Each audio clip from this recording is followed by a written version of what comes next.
En lögreglan hélt samt áfram að fylgjast með. Og í lok maí 2022, þetta svona 2 mánuðum eða eitthvað eftir að hinn gámurinn kemur í land, þá fær lögreglan nýjar og mun ítarlegri upplýsingar. Þar var því lýst að hópur manna hygðist flytja inn mikið magn af kókaíni eða á bilinu 60 til 100 kíló og til stóð að fela efnin vandlega inn í trjádrömbum. Já.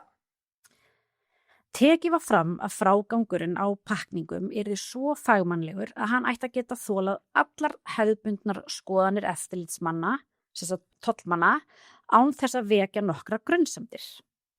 Sendingin átti að koma frá brasilíska fyrirtækinu B og Pálmi hjá AHF en á ný tilgreindur sem viðtakandi.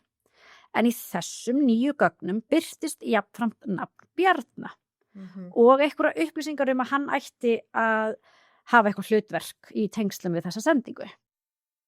Þú varst að hlusta á True Crime Ísland, eina alvöru íslenska True Crime hlaðarpið þar sem við fjöllum nýleg íslensk sakamál. Ef þú vilt hlusta á meira, þá ferðu á kratos.is og kaupið þér áskrift.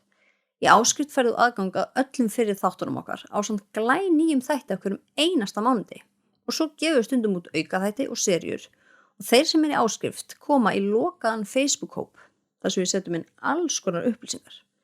En sjáumst í áskrift!